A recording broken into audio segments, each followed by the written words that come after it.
Shut up and sit down. चलिए आइए अब हम लोग पढ़ते हैं 2.2 नीड फॉर एथिक्स। अब ये जो नीतियां हैं, नीतियों की आवश्यकता क्यों पड़ती है। इसके पहले वाले वीडियो में आप देखे थे व्हाट आर एथिक्स, एथिक्स होता क्या क्या है।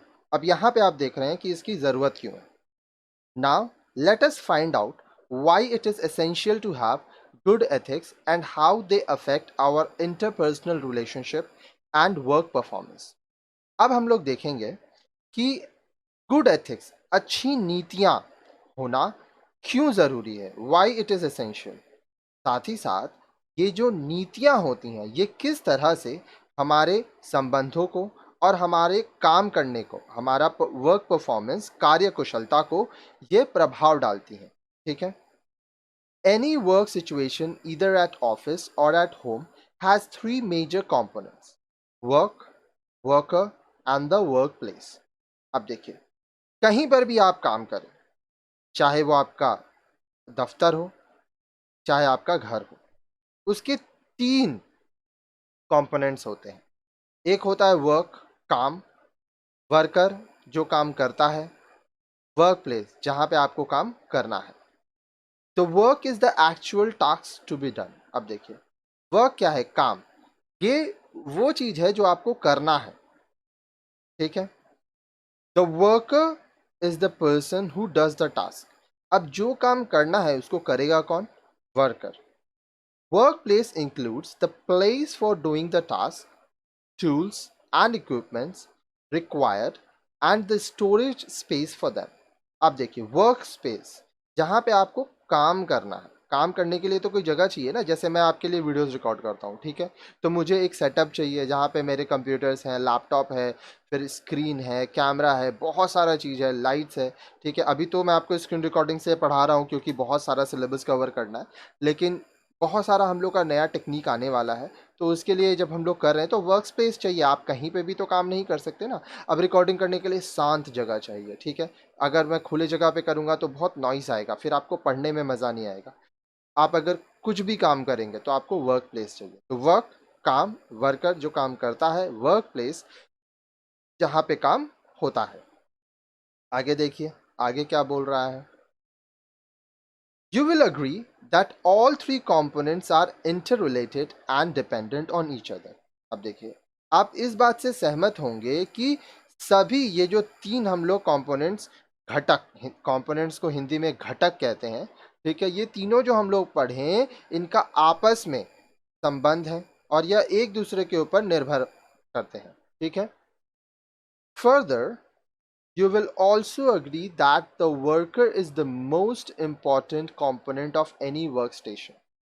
साथ ही साथ आप इस बात से भी सहमत होंगे कि जो वर्कर है, जो कार्य करता है, वो किसी भी वर्क सिचुएशन हो, काम कहीं पर भी हो, वर्कर का होना बहुत ज़रूरी है। ठीक है, क्योंकि वर्कर ही जो है जो कि काम करेगा।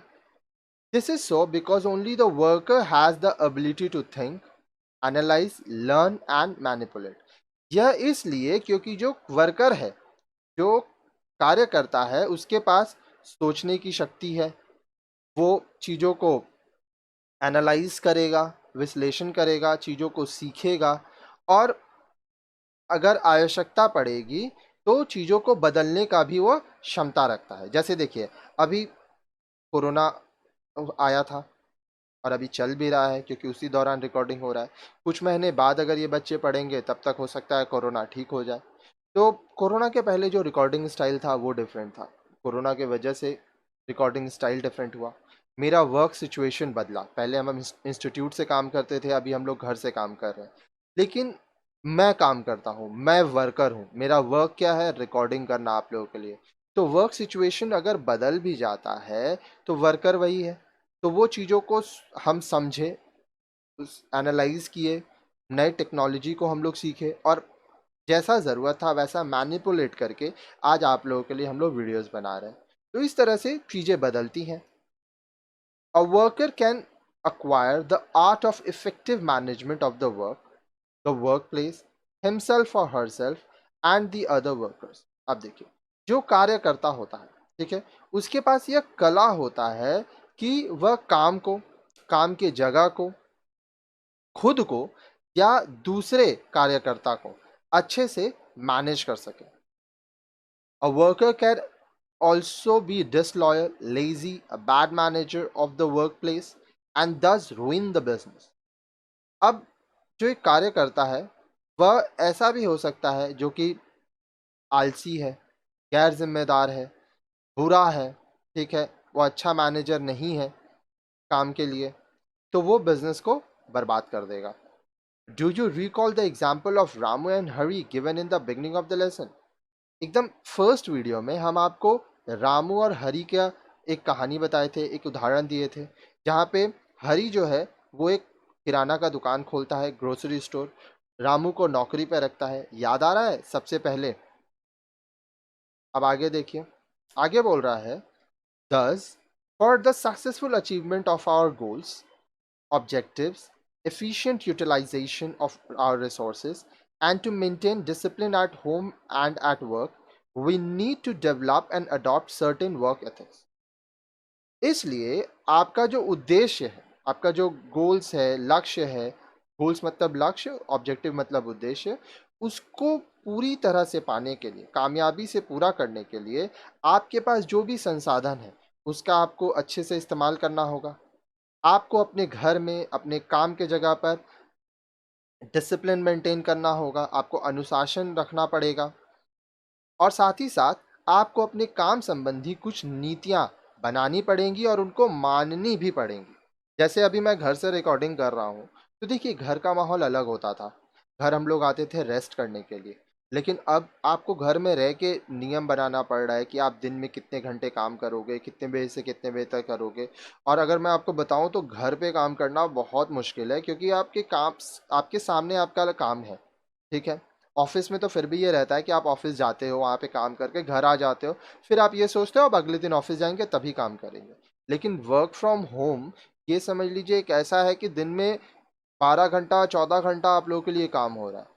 सिर्फ जब सोते हैं तब काम नहीं होता है, क्योंकि वीडियो रिकॉर्ड हो रहा है। अब रिकॉर्डिंग होने के बाद एडिटिंग करना है, एडिटिंग करने के बाद वीडियो को आपके लिए एक्सपोर्ट करना पड़ता है, जिसको रेंडरिंग भी कहते हैं। तो हर समय कंप्यूटर चलता रहता है। एक एक दिन में मैं आपको बताऊं तो अभी 12 से 14 घंटा काम करना पड़ रहा है, तब जाके आप लोगों के लिए वीडियो आ रहा है। लेकिन परिस्थिति के अनुसार अभी घर पे काम हो रही है, तो उसके हिसाब से नीतियां बनी है।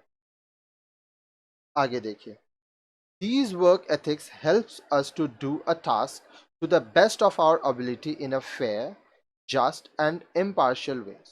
अब ये जो हम लोग कार्य संबंधी नीतियां बनाते हैं, इससे हम लोग को काफ़ी मदद मिलता है अपने काम को पूरा करने के लिए, ठीक है। जितना हमारा क्षमता है, जितना हम अच्छे से काम कर सकते हैं और जितना समय दे सकते हैं। They encourage us to develop and maintain a cordial work environment where all people can enjoy each other's support and confidence। अब देखिए, मान लीजिए आप ऑफिस में काम करते हैं, ठीक है, तो वहाँ पे आप देखते होंगे कि बहुत लोग काम करते हैं।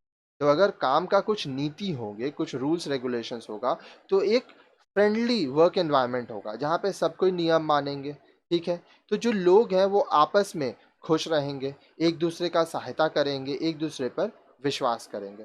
तो इस तरह से आप देख रहे हैं कि नीतियाँ बहुत ज़रूरी होती हैं। अब नेक्स्ट वीडियो देखिए, उसमें हम लोग और आगे पढ़ेंगे।